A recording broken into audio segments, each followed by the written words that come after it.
Hi guys, welcome back to my drama teller. യുവാന്, നീ ഒറ്റയ്ക്കുള്ളപ്പോ നിന്റെ കൂടെ ഞാൻ ഉണ്ടാവാൻ പാടില്ല എന്നല്ലേ നീ ഇപ്പൊ പറഞ്ഞത്? നിന്റെ സൂപ്പിൽ എന്തെങ്കിലും ഞാൻ ചേർത്തിട്ടുണ്ടാവും എന്ന് നീ വിചാരിക്കുന്നുണ്ടോ എന്ന് ചോദിക്കുന്നു. അത് കേൾക്കുന്നതും സീറോ അങ്ങനെയൊന്നും ഇല്ല എന്ന് പറഞ്ഞാൽ സൂപ്പ് കുടിക്കുകയും ചെയ്യുന്നു. ഇപ്പൊ യുവാൻ കോണ്ടസ്റ്റിനെ കുറിച്ചും സീറോവിന്റെ ഹെൽത്തിനെ കുറിച്ചും സംസാരിക്കുവാണ്. നീ നിന്റെ ഹെൽത്ത് നോക്കണം, നീ എല്ലാത്തിനും നിന്റെ ബെസ്റ്റ് കൊടുക്കാറുണ്ട്. ഏത് ചെറിയ കാര്യത്തിനായാലും ആൽബത്തിനായാലും ഫാൻസ് മീറ്റിംഗിനായാലും ഒക്കെ നിനക്ക് വയ്യാതായ ഒരുപാട് പേര് ടെൻഷൻ ആവും. ഈ ഓട്ടം നിന്നെ കൂടുതൽ ടയേർഡ് ആക്കുകയും ചെയ്യും എന്ന് അവള് പറയുന്നു. സീറോ, ഞാൻ എന്റെ സ്വപ്നത്തിന് വേണ്ടിയാണ് ഓടുന്നത്, അതുകൊണ്ട് തന്നെ ഞാൻ ടയേർഡ് ആവില്ല എന്ന് പറഞ്ഞ് നീ പോകുമ്പോ എന്റെ കാർ എടുത്തു. ഒരുപാട് ലേറ്റ് ആയിട്ടുണ്ട്, എനിക്ക് ചെറുതായിട്ട് മയക്കം വരുന്നുണ്ട്, ഞാനെങ്ങാൻ പറയാൻ മറന്നുപോയാലോ എന്ന് കരുതിയിട്ടാ ഇപ്പൊ തന്നെ നിന്നോട് പറയുന്നേ എന്ന് പറയുന്നു. യുവാനും ഓക്കെ പറഞ്ഞ് സീറോവിന് ഡിന്നർ പ്രിപ്പയർ ചെയ്യാൻ പോകുന്നു. എന്നാൽ ഡിന്നർ റെഡി ആയപ്പോഴേക്കും അവൻ ഉറങ്ങിപ്പോയിട്ടുണ്ട്. സോ അവള് ബ്ലാങ്കറ്റ് പുതപ്പിച്ചു കൊടുത്ത് അവിടുന്ന് പോകുന്നു. ഇപ്പൊ ഹൂഗോങ് ഫ്രണ്ട്സുമായിട്ട് സംസാരിച്ചിരിക്കുവാണ്. അമേരിക്കയിൽ വെച്ച് നടക്കുന്ന സിംഗിങ് കോൺടെസ്റ്റിൽ ജഡ്ജായിട്ട് പോകാൻ സ്റ്റാർ എന്റർടൈൻമെന്റ് തന്നെയാണ് ക്ഷണിച്ചിരിക്കുന്നത് എന്ന കാര്യം ഹൂഗോങ് ഫ്രണ്ട്സിനോട് പറയുന്നു. ഫ്രണ്ട്സിനെല്ലാം അത് വിയേർഡ് ആയിട്ടാണ് തോന്നുന്നത്. ആ കമ്പനിയുമായിട്ട് നിനക്ക് എന്തെല്ലാം പ്രശ്നങ്ങൾ ഉണ്ടായിട്ടുണ്ട്, അത് കാരണം ഹോസ്പിറ്റലിലേക്ക് വരെ പോകേണ്ടി വന്നു, ഇനിയും ആ കമ്പനിയുടെ കൂടെ ജോയിൻ ചെയ്യാൻ പോകുവാണോ എന്നവര് ചോദിക്കുന്നു. ഹൂഗോങ് അതിന്, എന്നെ സംബന്ധിച്ച് നല്ല മ്യൂസിക് സ്പ്രെഡ് ആവണം, ഇത് വേൾഡ് ലെവലിൽ നടക്കുന്ന കോമ്പറ്റീഷൻ ആണ്, ഇതിന് ചൈനയിലെ ബെസ്റ്റ് സിംഗറിനെ വേണം നമ്മൾ അമേരിക്കയിലേക്ക് അയക്കാൻ, അല്ലെങ്കിൽ ചൈനയുടെ നിലവാരത്തിനെ അത് ബാധിക്കും. ചൈന മ്യൂസിക്കിൽ ബെസ്റ്റ് ആണെന്ന് തെളിയിക്കാൻ വേണ്ടിയിട്ടാണ് ഞാൻ ജഡ്ജായിട്ട് പോകാൻ ഓക്കെ പറഞ്ഞത് എന്ന് പറയുന്നു. ഈ സമയത്ത് അവിടെ ഒരു റാപ്പ് സോങ് പ്ലേ ആവുന്നു. എല്ലാവരും അത് ആസ്വദിച്ച് കേൾക്കുന്നുണ്ട്. ഷെൻഷനും അവരുടെ അടുത്തേക്ക് പോകുന്നു. ഹൂഗോങ് അവളെ കാണുന്നത് ഞെട്ടി എഴുന്നേറ്റ്, നീയോ, പിന്നെ നീയോ, നീ എന്തിനാ എന്റെ പുറകെ ഇങ്ങനെ നടക്കുന്നേ എന്ന് ചോദിക്കുന്നു. ഈ സോങ് ആരാണ് പാടിയെന്ന് നിങ്ങൾക്ക് അറിയണോ എന്ന് ഷെൻഷൻ ചോദിക്കുന്നതും ഹൂഗോങ് എന്ന് ആലോചിച്ചുകൊണ്ട് പോക്സു ആണോ എന്ന് ചോദിക്കുന്നു. ഫ്രണ്ട്സും അവനെ കൊണ്ട് ഇതുപോലൊക്കെ പാടാൻ കഴിയോ എന്ന് ചോദിച്ചുകൊണ്ടേയിരിക്കുന്നു. ഹൂഗോങ്, ഇത് സത്യമല്ല, ഇത് ഞാൻ വിശ്വസിക്കില്ല, അവനെ കൊണ്ട് ഈ ഒരു സ്റ്റൈലൊന്നും പാടാനേ പറ്റില്ല എന്ന് പറയുന്നു. അതുകൊണ്ടാണ് ഞാൻ നിങ്ങളോട് പറഞ്ഞത് നിങ്ങൾക്ക് അവന് ശരിക്കും അറിയില്ലാന്ന് എന്നാണ് ഷെൻഷൻ അതിന് ഉത്തരം കൊടുക്കുന്നത്. ഫ്രണ്ട്സ്, അവനാണ് ഈ പാട്ട് പാടിയതെങ്കിൽ എന്തായാലും അവനെ തിരിച്ചു കൊണ്ടുവരണം, ഇതൊരു നല്ല പാട്ടാണ്, ആ കുട്ടിക്ക് ഒരുപാട് പൊട്ടൻഷ്യൽ കിട്ടിയിട്ടുണ്ട് എന്നൊക്കെ വൂഗോങ്ങിനോട് പറയുന്നു. വൂഗോങ് വിശ്വാസം വരാതെ ഷെൻഷനോട്, അവൻ പാടുന്നത് എനിക്ക് കേൾക്കണം എന്ന് പറയുന്നു. ഓക്കെ, അവൻ ഇത്ര നന്നായിട്ട് പാടാനുള്ള എബിലിറ്റി ഉണ്ടെങ്കിൽ കോൺടെസ്റ്റിൽ പാടാൻ നിങ്ങൾ അവന് ചാൻസ് കൊടുക്കുമോ എന്ന് ഷെൻഷൻ ചോദിക്കുന്നു. വൂഗോങ്ങിന് ആ പാട്ട് ഒരുപാട് ഇഷ്ടമായിട്ടുണ്ട്. സോ ഷെൻഷന്റെ റിക്വസ്റ്റ് വൂഗോങ് തള്ളിക്കളയുന്നില്ല, അത് ആക്സെപ്റ്റ് ചെയ്യുന്നു. ഇവിടെ ബോക്സ് ആണെങ്കിൽ സോങ് പ്രാക്ടീസ് ചെയ്തുകൊണ്ടിരിക്കുവാണ്. മിസ്റ്റർ ഗു വന്ന് പിയാനോ ക്ലോസ് ചെയ്ത്, നിനക്ക് ഞാൻ പാടാൻ അനുവാദം തന്നോ, നിന്നോട് ഞാൻ പറഞ്ഞതല്ലേ 2 മണിക്കൂർ നേരത്തേക്ക് ത്രോട്ടിന് റെസ്റ്റ് കൊടുക്കണമെന്ന്, നീ എന്താ ഞാൻ പറഞ്ഞത് കേൾക്കാത്തെ എന്ന് ചോദിക്കുന്നു. നിങ്ങൾ പാടാനും സമ്മതിക്കുന്നില്ല, സംസാരിക്കാനും സമ്മതിക്കുന്നില്ല, എനിക്ക് ബോറടിക്കുന്നുണ്ട് എന്ന് ബോക്സ് പറയുന്നു. മിസ്റ്റർ ഗു, നീയല്ലേ നിന്നെ പഠിപ്പിക്കണം എന്നും പറഞ്ഞ് എന്റെ പുറകെ നടന്നത് എന്ന് ചോദിക്കുന്നു. അതൊക്കെ ശരിയാണ്, പ്രസിഡന്റ് കോൺടെസ്റ്റിൽ പങ്കെടുക്കാൻ സമ്മതിക്കുന്നില്ല, നിങ്ങൾ എന്നെ പാടാനോ സംസാരിക്കാനോ സമ്മതിക്കുന്നില്ല, എന്റെ ജീവിതത്തിന് എന്ത് അർത്ഥമാണുള്ളത് എന്നാണ് ബോക്സ് പറയുന്നത്. എന്ത് ധൈര്യം ഉണ്ടായിട്ടാ നീ എന്നോട് എതിർത്ത് സംസാരിക്കുന്നേ എന്ന് ചോദിച്ച് മിസ്റ്റർ ഗു പോകുന്നതും ബോക്സ് എക്സ്പ്ലെയിൻ ചെയ്യാൻ ശ്രമിക്കുന്നതും ഇനി സംസാരിക്കാതിരിക്കാൻ വേണ്ടി മിസ്റ്റർ ഗു ഒരു ഇൻസുലേഷൻ ടാപ്പ് അവന്റെ വായിൽ ഒട്ടിച്ചു വെക്കുന്നതും എല്ലാം പെട്ടെന്നായിരുന്നു. 1 മണിക്കൂർ നേരത്തേക്ക് സംസാരിക്കാതെ ഇവിടെ ഇരിക്കെ എന്ന് പറഞ്ഞ് മിസ്റ്റർ ഗു അവിടുന്ന് പോകുന്നു. ഇവിടെ ഷെൻഷൻ വൂഗോങ്ങിനെയും കൂട്ടി മിസ്റ്റർ ഗുവിന്റെ വീട്ടിലേക്ക് വന്നിരിക്കുവാണ്. അങ്ങോട്ടേക്ക് വരുന്ന വൂഗോങ് കാണുന്നതോ വാ ഒക്കെ മൂടി കെട്ടിയ രീതിയിൽ കസേരയിലിരിക്കുന്ന ബോക്സുവിനെയും. അതുപോലൊരു സീൻ കാണുന്നതും കിഡ്നാപ്പിംഗ്, ഇത് കിഡ്നാപ്പിംഗ് ആണ് എന്ന് പറഞ്ഞ് ഷെൻഷനോട്, എന്താ ഇത്, ഞാൻ മുന്നേ ചെയ്തതിന് നിങ്ങൾ എന്നോട് പകരം വീട്ടാൻ നോക്കുവാണോ, എന്നെ കൊടുക്കാൻ ശ്രമിക്കുവാണോ എന്ന് ചോദിക്കുന്നു. ഷെൻഷനാണെങ്കിൽ അങ്ങനെയല്ല, ഇത് കിഡ്നാപ്പിംഗ് ഒന്നുമല്ല, ഞങ്ങൾ ട്രെയിനിങ്ങിലാണ് എന്ന് പറഞ്ഞ് എക്സ്പ്ലെയിൻ ചെയ്യാൻ ശ്രമിക്കുന്നുണ്ട്. എനിക്കിനി ഒന്നും കേൾക്കണ്ട എന്ന് പറഞ്ഞ് അവിടുന്ന് പോകാൻ നിൽക്കുന്ന വൂഗോങ് ചുമരിലുള്ള ഒരു പോസ്റ്റർ കണ്ട് അവിടെ തന്നെ നിൽക്കുവാണ്. വൂഗോങ് ആകെ വണ്ടറായി ജെ ഫു എന്ന് പറഞ്ഞ ഷെൻഷനോട് അത് ആരുടെ പോസ്റ്റർ ആണെന്ന് ചോദിക്കുന്നു. ഇപ്പൊ ബോക്സും ഷെൻഷനും മിസ്റ്റർ ഗുവും സംസാരിക്കുവാണ് കേട്ടോ. 25 വർഷങ്ങൾക്ക് മുന്നേ ഞാൻ ഹൈസ്കൂളിൽ പഠിക്കുന്ന സമയമാണ്. ഞാനൊരു മ്യൂസിക് ലവർ ആയിരുന്നു. പോപ്പ് മ്യൂസിക്കിന്റെ സുവർണ കാലഘട്ടമായിരുന്നു അത്. ചൈനയുടെ പോപ്പുലർ മ്യൂസിക് ഇൻഡസ്ട്രി ഫോം ചെയ്തു. അതൊരു നല്ല സമയമായിരുന്നു. അന്നൊരാള് ചൈനയിൽ ഹിപ്പ് ഹോപ്പ് ഇൻട്രൊഡ്യൂസ് ചെയ്തു. ആ ടൈപ്പ് മ്യൂസിക് എന്നെ വല്ലാതെ ആകർഷിച്ചു. അതുകൊണ്ട് ഞാൻ അയാളുടെ ഒരു ഫോളോവർ ആയി. കഷ്ടം എന്താന്ന് വെച്ചാൽ ആ സമയത്ത് ഹിപ്പ് ഹോപ്പ് മ്യൂസിക്കിന്റെ ഓഡിയൻസ് ചൈനയിൽ കുറവായിരുന്നു. പക്ഷെ അയാൾക്ക് അതൊരു പ്രശ്നമല്ലായിരുന്നു. അയാൾക്ക് ഇഷ്ടപ്പെട്ട മ്യൂസിക്കിൽ വർക്ക് ചെയ്യാൻ വേണ്ടിയിട്ട് ഇൻഡസ്ട്രിയിലെ പ്രമുഖ പദവി തന്നെ ഉപേക്ഷിച്ചു.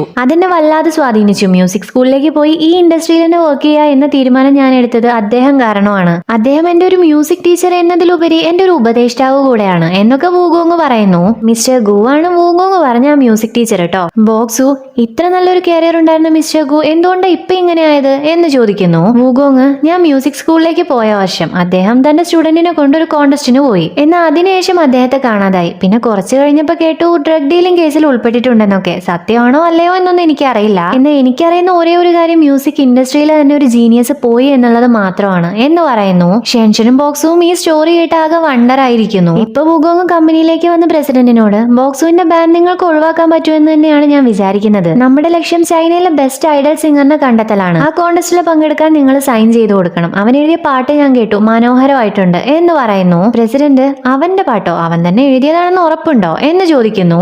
എനിക്ക് ഉറപ്പാണ്, അത് തന്നെയാണ് അവന്റെ ടീച്ചറും പറഞ്ഞത് എന്ന് വൂഗോങ്ങും പറയുന്നു. പ്രസിഡന്റ് ആണെങ്കിൽ അവന് പുതിയ ടീച്ചറെയൊക്കെ കിട്ടിയോ? ആരാ അത്? നിങ്ങൾക്ക് ഇങ്ങനെ അയാൾ അത്രയ്ക്ക് അങ്ങ് വിശ്വസിക്കാൻ പറ്റുക എന്ന് ചോദിച്ച് മിസ്റ്റർ ഗുവിനെ സംശയിക്കുവാണ്. വൂഗോങ് നിനക്കും അയാളെ നന്നായിട്ട് അറിയാം. അയാളുടെ പേര് കേട്ടാ നീയും ഞാനിപ്പോ പറഞ്ഞ ഈ കാര്യത്തോട് യോജിക്കും. ഈ ഇൻഡസ്ട്രിയിലെ തന്നെ ഫേമസ് സിംഗർ, കരിയർ സ്റ്റാർട്ട് ചെയ്തപ്പോഴുള്ള നിന്റെ ടീച്ചർ ജെയ്ഫു എന്ന് പറയുന്നു. പ്രസിഡന്റും ഇത് കേട്ടോണ്ട് നിന്ന് ഡയറക്ടർ ഡൂവും ഷോക്കാവുന്നു. ഇപ്പൊ പ്രസിഡന്റ് ഡയറക്ടർ ഡൂവിന്റെ ഓഫീസിലേക്ക് വരുന്നു. ഡയറക്ടർ ഡൂ ബാഗൊക്കെ എടുത്ത് പോകാൻ നിൽക്കുന്നത് കണ്ട് പ്രസിഡന്റ് നീ എങ്ങോട്ടേക്കാ പോകുന്നേ എന്ന് ചോദിക്കുന്നു. ഡയറക്ടർ ഡൂ എന്റെ ടീച്ചറെ കാണാൻ 10 വർഷത്തിന് മേലെയായി ഞാൻ അദ്ദേഹത്തെ തിരയുന്നു, എന്നാ എനിക്ക് കണ്ടുപിടിക്കാൻ പറ്റിയിട്ടുണ്ടായിരുന്നില്ല എന്ന് പറയുന്നു. അതൊക്കെ കഴിഞ്ഞിട്ട് ഒരുപാടായില്ലേ, ഇപ്പൊ നീ എന്തിനാ അങ്ങോട്ടേക്ക് പോകുന്നേ എന്ന് പ്രസിഡന്റ് ചോദിക്കുന്നു. കാരണം എനിക്ക് ക്ഷമ ചോദിക്കാൻ, ഈ കാര്യത്തിൽ ഞാനും തെറ്റും ചെയ്തിട്ടില്ല. എന്നാൽ ഇത്രയും കാലം നീ അദ്ദേഹത്തെ വിറ്റുണ്ടാക്കിയ ബെനിഫിറ്റ് ഞാനും എൻജോയ് ചെയ്തിട്ടുണ്ട്. അതിലെനിക്ക് കുറ്റബോധമുണ്ട്. പിന്നെ അന്ന് നീ ചെയ്തതിന് ഞാൻ ക്ഷമിച്ചു തന്നിട്ടില്ല. ഇന്ന് നീ എന്താണോ അത് എന്റെ ഔദാര്യമാണ് എന്ന് ഡയറക്ടർ ഡൂ പറയുന്നു. പ്രസിഡന്റ് നീ എന്തായി പറയുന്നത്? ഇതെല്ലാം കമ്പനിക്ക് വേണ്ടിയായിരുന്നു. കമ്പനിയിലെ സിംഗേഴ്സിനും നിനക്കും നമ്മുടെ മകൾക്കും വേണ്ടിയായിരുന്നു. ആ ഒരു കാര്യത്തിന് വേണ്ടി ഞാൻ ഒരുപാട് ത്യാഗം സഹിച്ചിട്ടുണ്ട്. അത് ആർക്കെങ്കിലും അറിയോ? എന്തിനധികം നിനക്കറിയോ എന്ന് ചോദിക്കുന്നു.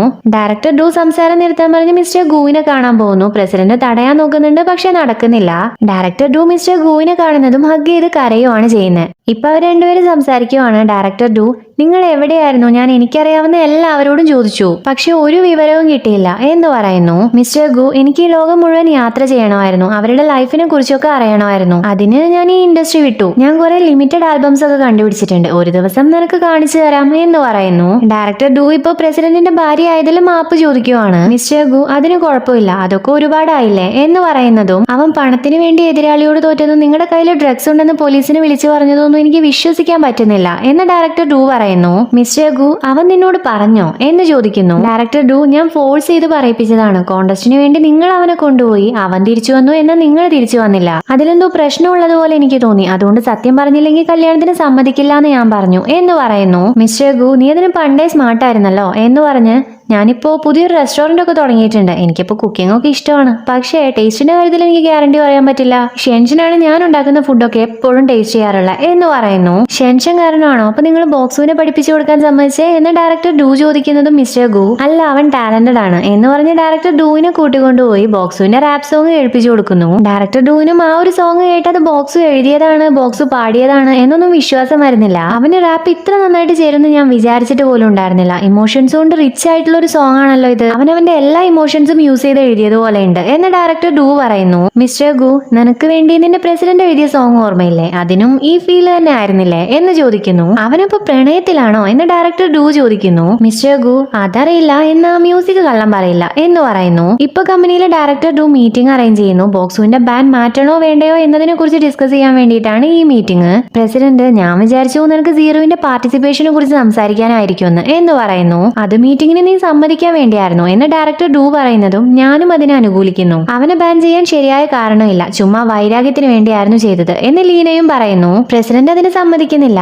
ബോക്സുവിനെ ബാൻ ചെയ്യാൻ ഇതേപോലെ മീറ്റിംഗ് അറേഞ്ച് ചെയ്ത സമയത്ത് ഞങ്ങൾ എല്ലാവരും ആ തീരുമാനത്തെ എതിർത്തതായിരുന്നു. എന്നാൽ നീ നിന്റെ തീരുമാനം കൊണ്ട് മുന്നോട്ട് പോയി. ഞാൻ എന്റെ ഡിസിഷൻ പറയാം, ബോക്സുവിന്റെ ബാൻ നിർത്തണം, അല്ലെങ്കിൽ ഈ കമ്പനിയുമായിട്ടുള്ള അവന്റെ കോൺട്രാക്ട് ടെർമിനേറ്റ് ചെയ്യാൻ ഞാൻ എന്റെ സൈൻ യൂസ് ചെയ്യും എന്ന് പറഞ്ഞ് എല്ലാവരോടും വോട്ട് ചെയ്യാൻ പറഞ്ഞ ഡയറക്ടർ ഡൂ അവിടുന്ന് പോകുന്നു. വൈസ് പ്രസിഡന്റ് ലീനയും ഡയറക്ടർ ഡൂവിനെ അനുകൂലിച്ചു പോകുന്നു. നമ്മുടെ കമ്പനിയിൽ പേഴ്സണൽ ഫീലിംഗ്സിന് സ്ഥാനമില്ല എന്ന് പറഞ്ഞ് ഡയറക്ടർ ഡൂവിനെ അനുകൂലിച്ച് ഡയറക്ടർ യുവും പോകുന്നു.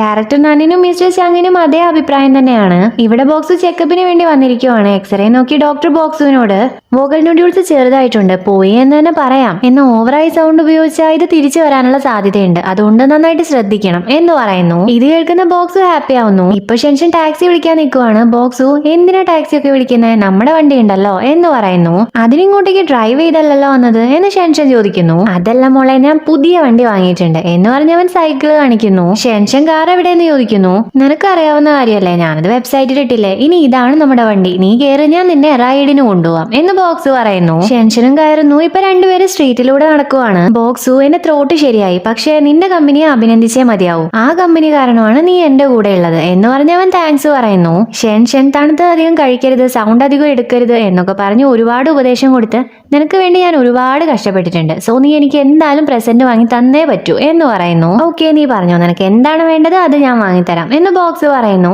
വാട്ടർമെലൻ എന്ന അവളുടെ ആൻസർ കേട്ട് അയ്യേ നിന്റെ ടേസ്റ്റിന് ഇപ്പോഴും ഒരു മാറ്റവും വന്നിട്ടില്ലല്ലോ, നാണക്കേട് എന്നും പറഞ്ഞ് അവളെയും കളിയാക്കി അവൻ നടക്കുന്നു. ഇവിടെ പ്രസിഡന്റ് മിസ്റ്റർ ഗുവിന്റെ വീട്ടിലേക്ക് വന്നിരിക്കുവാണ്. അവർ രണ്ടുപേരും സംസാരിക്കുന്നു. പ്രസിഡന്റ് തന്റെ തെറ്റ് ന്യായീകരിച്ചുകൊണ്ടാണ് സംസാരിക്കുന്നത്. എനിക്ക് ആ മത്സരത്തിൽ വിജയിക്കണമെന്നേ ഉണ്ടായിരുന്നില്ല, എനിക്ക് പണമായിരുന്നു മുഖ്യം, കോമ്പറ്റീറ്റർ എനിക്ക് ഒരുപാട് പണം ഓഫർ ചെയ്തു, അതുകൊണ്ടാണ് ഞാൻ അങ്ങനെ ചെയ്തത്, ആ പണം വെച്ചാണ് ഞാൻ എന്റെ കമ്പനി സ്റ്റാർട്ട് ചെയ്തതും എന്ന് കുറച്ചുപോലും നാണവും മാനവും ഇല്ലാതെ പ്രസിഡന്റ് പറയുന്നു. മിസ്റ്റർ ഗു, നിനക്ക് പണമാണ് ഇമ്പോർട്ടന്റ് എന്നാണ് നീ വിചാരിച്ചത്, എന്നാൽ നിനക്ക് ഇമ്പോർട്ടന്റ് ആയിട്ടുള്ള കാര്യം ഞാൻ എടുത്തു വെച്ചിട്ടുണ്ട് എന്ന് പറഞ്ഞ് ഒരു ഡോക്യുമെന്റ് ടേബിളിൽ വെക്കുന്നു. പ്രസിഡന്റ് ഇപ്പൊ ബോക്സുവിന്റെ കാര്യം സംസാരിച്ച് തുടങ്ങുന്നതും മിസ്റ്റർ ഗു, എനിക്ക് നന്നായിട്ട് ഉറക്കം വരുന്നുണ്ട്, ഞാൻ നന്നായിട്ട് കുടിക്കുകയും ചെയ്തിട്ടുണ്ട്, സോ ഞാൻ ഉറങ്ങാൻ പോവാണ് എന്ന് പറഞ്ഞു പോകുന്നു. പ്രസിഡന്റ് ആ ഡോക്യുമെന്റ് എടുത്ത് നോക്കുന്നു. അതിൽ പ്രസിഡന്റ് ആദ്യം എഴുതിയ സോങ്സും പണ്ടത്തെ ഫോട്ടോസും ഒക്കെയാണുള്ളത്. ഇത് കാണുന്നതും പ്രസിഡന്റ് കുറ്റബോധം കാരണം കരയുവാണ്. നെക്സ്റ്റ് ഡയറക്ടർ ഡു ബോക്സുവിന്റെ കോൺട്രാക്ട് ടെർമിനേഷന്റെ എഗ്രിമെന്റിൽ സീൽ ചെയ്ത് സൈൻ ചെയ്യാൻ നിൽക്കുമ്പോഴാണ് പ്രസിഡന്റ് അങ്ങോട്ടേക്ക് വരുന്നത്. പ്രസിഡന്റ് ആ ഫയൽ വാങ്ങി അത് വായിച്ചു നോക്കി സൈൻ ചെയ്ത് കൊടുത്ത് അവിടുന്ന് പോകുന്നു. ഡയറക്ടർ ഡു ആകെ വണ്ടറാവുന്നു.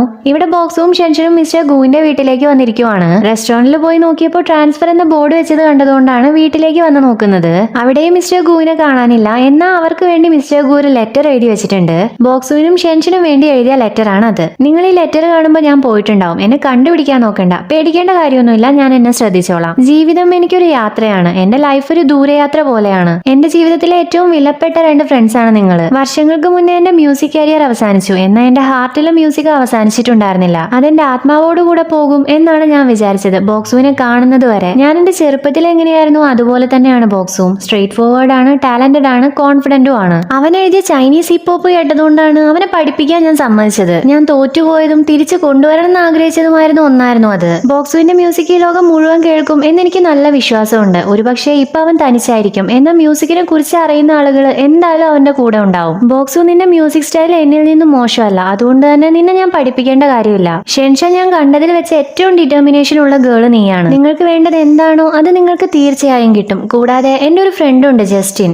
ഒരു ഫേമസ് ആയ അമേരിക്കൻ സോങ് റൈറ്റർ ആണ്. അവനോട് ഞാൻ ബോക്സുവിന് വേണ്ടി റെക്കമെൻഡ് ചെയ്യാൻ പറഞ്ഞിട്ടുണ്ട്, അതുകൊണ്ട് ഡയറക്റ്റ് ആയ കോൺടെസ്റ്റിൽ പങ്കെടുക്കാൻ പറ്റും. ഇത് അവന് വേണ്ടിയുള്ള എന്റെ ഗിഫ്റ്റ് ആണ് എന്നൊക്കെയാണ് മിസ്റ്റർ ഗു ആ ലെറ്ററിൽ എഴുതിയിട്ടുള്ളത്. മിസ്റ്റർ ഗു പോയതിൽ അവർ രണ്ടുപേരും സാഡ് ആവുന്നു. ഇപ്പൊ അവർ രണ്ടുപേരും അമേരിക്കയിലേക്ക് വരുന്നു. ഷെൻഷൻ നല്ല ഹാപ്പിയാണ്, എന്നാൽ ബോക്സ് ഗ്ലൂമിയാണ്. ഇത് കണ്ട് നിനക്ക് മിസ്റ്റർ ഗുവിനെ മിസ് ചെയ്യുന്നുണ്ടല്ലേ എന്ന് അവള് ചോദിക്കുന്നു. ബോക്സും യെസ് പറഞ്ഞ് ജസ്റ്റിനെ കുറിച്ച് ചോദിക്കുന്നു. ഷെൻഷൻ അവൾക്കറിയാവുന്ന ഡീറ്റെയിൽസ് ഒക്കെ പറയുന്നു. എന്നിട്ട് നിന്റെ സോങ് സെറ്റ് ചെയ്യാൻ വേണ്ടി മിസ്റ്റർ ഗു ഒരുപാട് മുന്നേ തന്നെ ജസ്റ്റിന് കൊടുത്തിട്ടുണ്ടായിരുന്നു എന്ന് പറയുന്നു. അയാൾ എന്നെ സഹായിക്കുന്ന എനിക്ക് ഉറപ്പൊന്നുമില്ല എന്നാണ് ബോക്സ് പറയുന്നത്. നീ ഒരു അപൂർവ സംഗീത പ്രതിഭയാണെന്നൊക്കെയാണല്ലോ മിസ്റ്റർ ഗു പറഞ്ഞത്, അതുകൊണ്ട് തന്നെ നിന്നെ ഹെൽപ്പ് ചെയ്തില്ലെങ്കിൽ അത് ജസ്റ്റിന്റെ നഷ്ടമാണ് എന്നൊക്കെ ഷെൻഷൻ അവനെ പൊക്കിയടിക്കുന്നതും അതുവരെ ഡള്ളായി നിന്ന ബോക്സ് ഇപ്പൊ എനർജറ്റിക് ആയിട്ട് പിന്നല്ല ഞാൻ ആരാന്നാ നീ പറഞ്ഞേ ശരിയാ, മിസ്റ്റർ ഗു പറഞ്ഞിട്ടും എന്നെ സഹായിച്ചിട്ടില്ലെങ്കിൽ ഇനി എന്നെ കാണുമ്പോ അല്ലെങ്കിൽ എന്റെ സോങ് കേൾക്കുമ്പോ എന്നെ സഹായിക്കട്ടെ എന്ന് ചോദിച്ച് ജസ്റ്റ് എന്റെ പുറകെ നടക്കും. എന്റെ ടാലന്റ് അറിഞ്ഞാൽ പിന്നെ എന്നെ ഒരു ജീനിയസ് ആയിട്ടായിരിക്കും അയാൾ കാണുക എന്ന് പറയുന്നു. ഇപ്പൊ ഒരു ടാക്സി അങ്ങോട്ടേക്ക് വരുന്നു. രണ്ടുപേരും അതിൽ കയറുന്നു. ഡ്രൈവർ ആ സ്ഥലത്തിനെ കുറിച്ച് പറഞ്ഞിട്ട് നിങ്ങൾ രണ്ടുപേരും ഇപ്പൊ കല്യാണം കഴിഞ്ഞതാണോ എന്ന് ചോദിക്കുന്നു. ഇത് കേട്ട് ബോക്സ് ഷെൻഷനോട് കണ്ടോ, ഈ ലോകത്തുള്ള മുഴുവൻ ആൾക്കാരും നമ്മൾ കപ്പിൾസ് ആണെന്നാ ഗസ് ചെയ്യുന്നത്. ഗസ് അല്ല, ചിന്തിക്കുന്നത് തന്നെ അതാണ് എന്ന് പറഞ്ഞ അഡ്രസ് ഡ്രൈവറിന് കൊടുക്കുന്നു. ബോക്സിന്റെ വാച്ച് കൊണ്ട് ഡ്രൈവറിന് ഇഷ്ടാവുന്നുണ്ട്. ഡ്രൈവർ അവരോട് നിങ്ങൾ എവിടുന്നാ എന്ന് ചോദിക്കുന്നതിന് ബോക്സ് ചൈന എന്ന് ഉത്തരം കൊടുക്കുന്നു. ഇതോടുകൂടെ എപ്പിസോഡ് ഇവിടെ തീരുന്നു. അപ്പോൾ വീഡിയോ ഇഷ്ടപ്പെടുന്നെങ്കിൽ ലൈക്ക് ചെയ്യുക, കമന്റ് ചെയ്യുക, സബ്സ്ക്രൈബ് ചെയ്യുക.